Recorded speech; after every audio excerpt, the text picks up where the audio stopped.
Hey guys, Marstinkin here, bringing you another Dragon Ball Z Dokkan battle video. And so earlier today, the details for the two new LRs coming out for the Part 2 LR banner, the top legendary summon, were revealed. Obviously with the spoiler that came into the news on Global, we already knew that we were getting a Vegeta of some variety and then a Krillin and Gohan, but we didn't know exactly what was going on. So I've been waiting for the info to come out, and it came out. It was early in the morning for me, so I just finished a night shift, and obviously you guys will have seen the title of this video. I don't know exactly what I'm going to call it, but I know, roughly what it's going to be.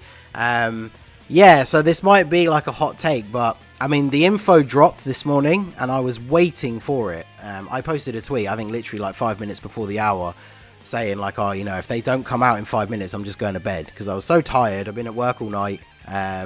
And then literally they did drop the info in the 5 minutes. And this might sound weird, but like, I mean, I was really hyped for a Vegeta as well. Let me just preface that. I've said that in the previous videos, but the info dropped and I looked up what they did. I watched the animations, and the animations look good. If you're here just to see the animations again, I'm going to put them at the end, but this is more so about the cards. And to be honest, I was so disappointed. That was my immediate reaction to like reading them, that I just decided to go to bed. Rather than stay up the extra like half an hour to 45 minutes they would have taken to record a video like this right then, and then sit and make a thumbnail and stuff, I just went to bed because I was super tired. And I feel like that kind of sums up how disappointed I am with them, because obviously if their info had come out and they'd been super hype, or the animations were like the best animations I'd ever seen in the game so far, I would have made that video first thing this morning. So let's go through the units. Some of you will have seen the info already, but we're going to go through the details here. So we're going to start off with the Vegeta. It is a Vegeta exchanging into Goku card, which honestly is something that a lot of us had predicted. I thought was a really good idea. Just as we would expect. If you don't know by now, they have a revival exchange mechanic where you get killed as Vegeta and then you exchange into Goku with the animation of Vegeta giving like his dying speech. And that is something that if you just told me that that's what the unit was going to be, I would have been on the edge of my seat waiting for the details to come out, because that is something that I would love to see in the game. And so yeah, the unit itself is quite disappointing, and I say that because I don't think they're going to be bad at all. Like, I mean, there's obviously the chance that the level 10 links showcases are going to come out from people like Truth and that with the private server when the data download comes out, and maybe they hit like insane numbers and stuff like that. But I'm not saying they're bad, but they just seem really boring. So obviously let me know your thoughts down below. Everybody's entitled to their own opinion. If you love the cards and think they're super hyped, then that's great, because players should be hyped for the game. But if you disagree, I'm not like, taking any negative comments or anything like that. Everyone's entitled to their own opinion, but I definitely want to know what you guys think. So they are a Planet Namek Saga leader. I think this shows a proper zoomed in version here, yeah. 4 key and HP attack and defense 130. I mean, we've got quite a few new Namek Saga leaders in this celebration, so apart from having the 1 extra key, their leader skill is not particularly great. And then int types, key 4 and 100%. So fair enough, sub lead. It covers both typings, because obviously the unit, because it switches from Vegeta to Goku, switches from extreme to super. So their passive is key +3 and attack 150%. Then they get an additional key +2 and defense 150% when HP is 30% or more. Now that might seem weird, but that's because this is literally designed to trigger the revival, to help you get the revival skill easier. So they also get an additional attack and defense 50% when attacking. So basically, as long as you have over 30% HP, should be pretty solid numbers.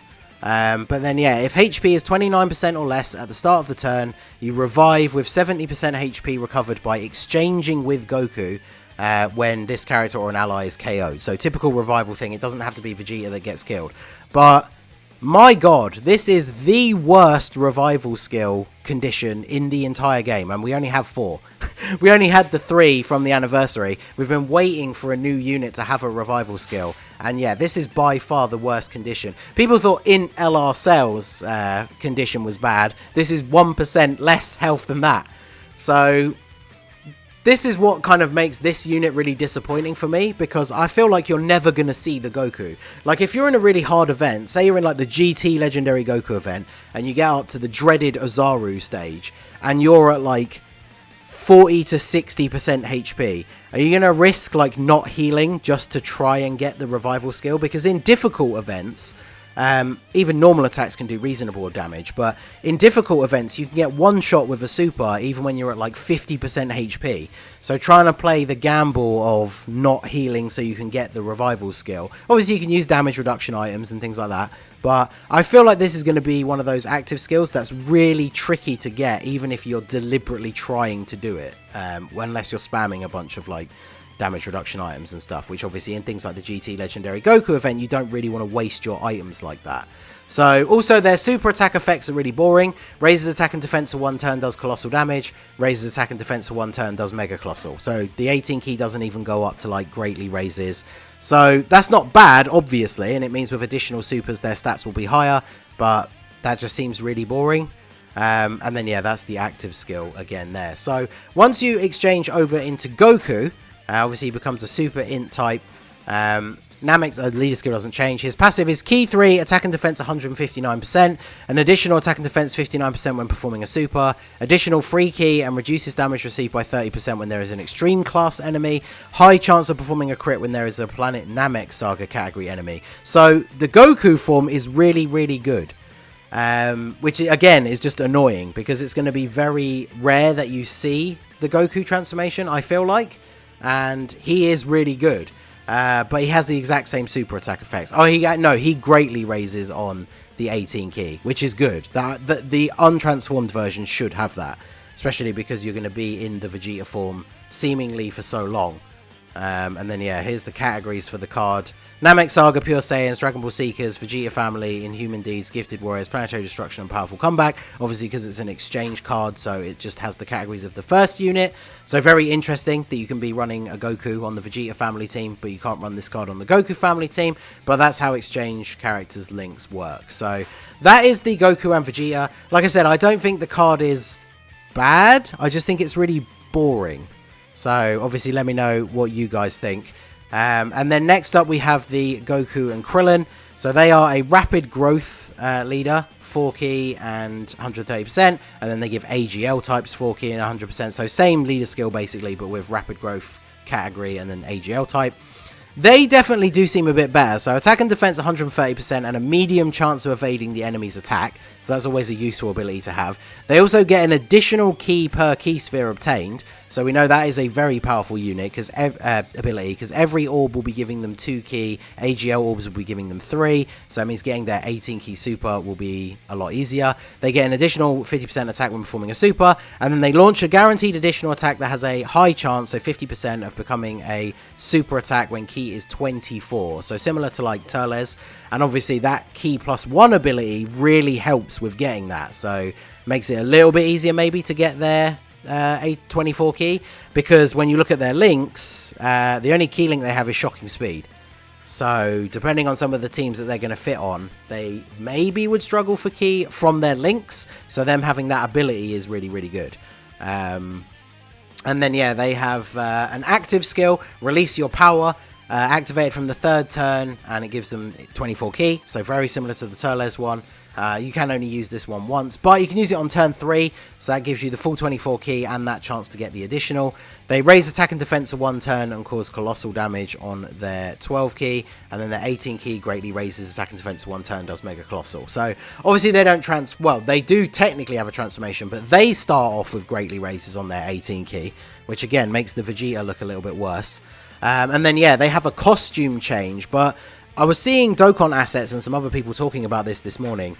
It technically works like the exchange mechanic. They actually exchange into like a new unit essentially, but that is still Gohan and Krillin. So they change into the Saiyan armor, but then the card does change. So obviously the leader skill is the same. The super attack animations are the same other than the actual costume change. But yeah, their passive then becomes attack and defense 150%, so slightly higher. Still a medium chance to dodge. Additional key +1 still, but then they get another additional key +1 if it's a rainbow orb. So rainbow orbs will give them 3 key as well. And they get an additional 58% attack and medium chance to dodge when performing a super. So I'm guessing that extra one, obviously dodge chances don't stack like with the hidden potential, but that means they have 2 separate roles of having a medium chance to dodge, which is pretty cool. And then they launch an additional attack that has a great chance of becoming a super with 24 ki. So once they've costume changed, you have a 70% chance. So obviously you want to be saving the active skill really for once they've changed. So then you have a much higher chance of getting that additional super attack. And then, yeah, their super attack effects don't change, I believe. Raise attack and defense, yep. And then it still greatly raises, yeah. So their super attacks don't change. So they do seem a little bit more interesting because they have, like, the built-in chance to dodge. They have an active skill and the exchange thing, which isn't super hard to get. I saw people complaining about their requirement, getting 4 supers. People complained about that with Int Broly. I don't think that's that bad, especially because they're an AGL unit, so their 55% free hidden potential ability is additional. So even with no dupes, you can be maybe lucky and get a double super. And get the active skill a turn earlier, and then obviously once you start getting dupes and putting skill orbs into them getting additional is definitely good anyway because they stack on super. So you know, you're fairly often you might get to see the double super in one turn. You might get to see the triple, but double super in one turn, and then their active skill is going to be ready on, I guess, technically turn 5. I don't mind active skills that take that long to get as long as they're good. Now this one obviously, it's not the active skill exactly, it's the costume change requirement, so it's the transformation requirement essentially. But even if you have to wait till turn 5, it makes them much better. It's a lot easier to get than some of the other ones, so obviously much better for longer events where you want that extra power at the end. So the Gohan and Krillin card definitely seems a bit more interesting for me. I'm just one of those people, as much as I enjoy the Namek saga, like a Krillin and Gohan card is just not that hype for me. But their animations are really good. I definitely think Vegeta has awesome animations. The Goku's ones I'm kind of a bit iffy on, but you have to go let me know what you guys think. So I'll end out the video by playing the super attack animations here at the end without any sort of commentary or anything. I'm sure you've probably seen them already, but if you haven't, I thought I'd just add them onto the end here for anybody who does want to see them. So let me know down below in the comment section, what do you guys think of the LRs? Are you hyped for either of them? Are you hyped for both of them? I definitely think the Vegeta has the potential to be a strong unit, and I'm a big Vegeta fan, so obviously I do still hope that I can pull him, and hopefully, like I said, when I see the level 10 Rainbow, you know, showcases, maybe then my mind will be changed. But yeah, they definitely seem very strangely designed. So let me know what you guys think down below in the comment section. So that's going to be it for the video, guys. This has been the Master Ningen. Smash that like button, subscribe to the channel if you are new. Check out the video down below for the Discord and the merch store, and I will see you all again soon. Have a good one.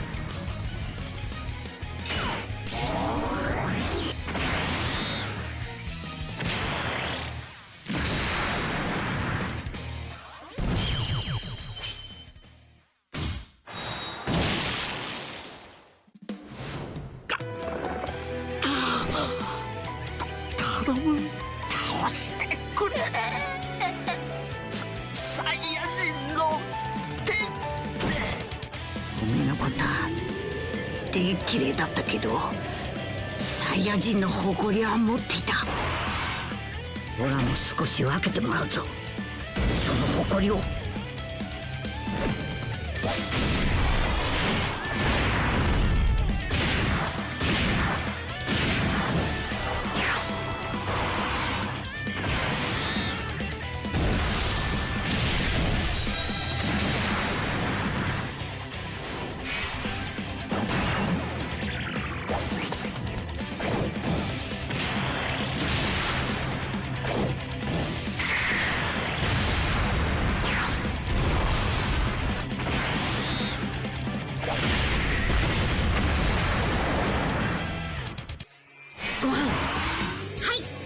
よし、行くぞ。火を解放しろ。